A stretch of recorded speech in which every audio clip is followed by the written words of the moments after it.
J'ai ici un cercle, le cercle appelé C, de centre O. Le point O est effectivement appelé le centre du cercle. Attention, on ne dit pas le milieu. On parle de milieu pour un segment, mais pour un cercle, on parle de centre. Donc, ce point O est appelé le centre du cercle C. Attention, je ne veux pas vous entendre parler de milieu d'un cercle. Je veux que vous utilisiez le bon vocabulaire. On parle de centre d'un cercle et non pas de milieu de cercle. Alors, ce cercle de centre O est représenté par tous les points. C'est un ensemble de points qui sont situés à une même distance du centre O. Si je place par exemple un point A sur ce cercle C, ce point A est à une certaine distance du point O. Eh bien, si je place un autre point appelé B, ce point B est à une certaine distance du point O, eh bien, ce point B est à la même distance que A du point O. Donc, le point A, le point B et tous les autres points de ce cercle sont à la même distance du point O. Cela signifie que la longueur du segment AO est égale à la longueur du segment BO, qui est égale à la longueur de ce segment-là qui joint un point du cercle et le centre O. Même chose pour la longueur de ce segment qui est la même. Je peux faire un codage. Et tous ces segments qui ont pour extrémité un point du cercle et le centre du cercle sont appelés des rayons.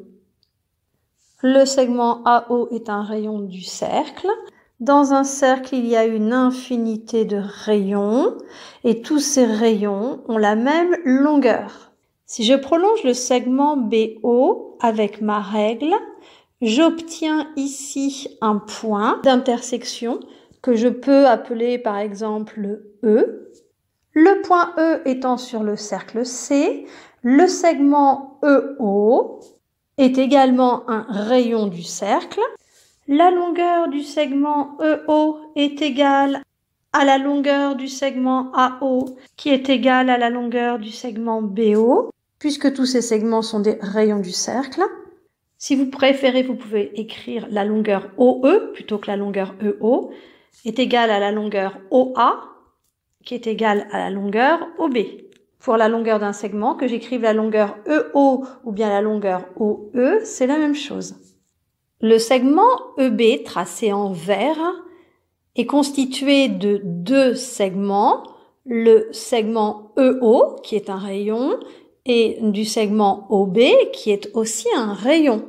Donc finalement, ce segment vert est constitué de deux rayons. Eh bien, il est appelé le diamètre. Un diamètre, c'est un segment qui joint deux points du cercle et qui passe par le centre du cercle. Donc, je peux écrire le segment EB est un diamètre du cercle. Je dis bien un diamètre parce qu'il existe plusieurs diamètres. Il y en a une infinité. Comme pour les rayons, il y a dans un cercle une infinité de rayons. Eh bien, dans un cercle, il y a également une infinité de diamètres. La longueur d'un diamètre est égale à 2 fois la longueur d'un rayon. Donc, vous devez retenir que le diamètre, c'est 2 fois le rayon, ou bien, inversement, que le rayon, c'est la moitié du diamètre. Donc, dans un exercice, si je recherche le rayon, alors qu'on ne me donne que le diamètre, eh bien, je sais que je peux déterminer le rayon en coupant le diamètre en deux, c'est-à-dire en le partageant en deux et en ne prenant que la moitié. Ça signifie que je divise le diamètre par 2 pour obtenir le rayon. Si je trace le segment d'extrémité E et A, ce segment ne passe pas par le centre du cercle. Ce segment EA n'est donc pas un diamètre du cercle. Pour s'appeler diamètre, il faut forcément que le segment passe par le centre du cercle, comme ici le segment EB, qui passe bien par O. Alors le segment EA porte quand même un nom. On dit que c'est une corde. Le segment EA est une corde du cercle C, puisqu'il relie deux points du cercle. De la même façon, le segment EB relie aussi deux points du cercle, donc c'est également une corde. Mais en plus, ce segment EB qui est une corde passe par le centre du cercle, donc on l'appelle un diamètre. On laisse tomber le nom corde et on l'appelle diamètre. Le segment AB est également une corde du cercle. Donc, dès qu'on relie deux points du cercle, on obtient un segment appelé corde. Et je répète, quand la corde passe en plus par le centre du cercle, eh bien cette corde s'appelle diamètre.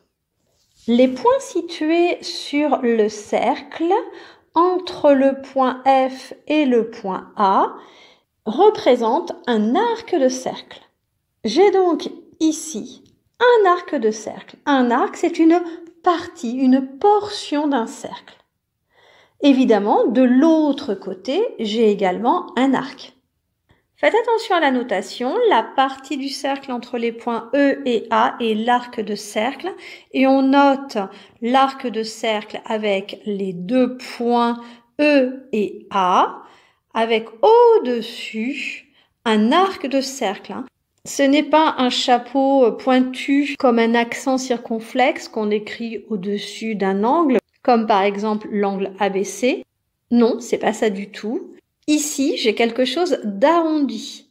Ce n'est pas un accent circonflexe.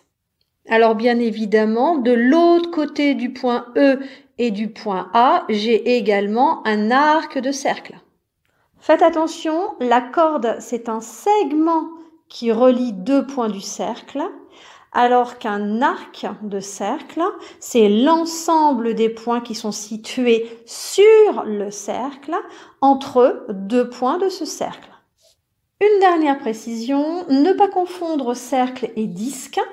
Le cercle, c'est l'ensemble des points situés à une même distance d'un point appelé le centre du cercle.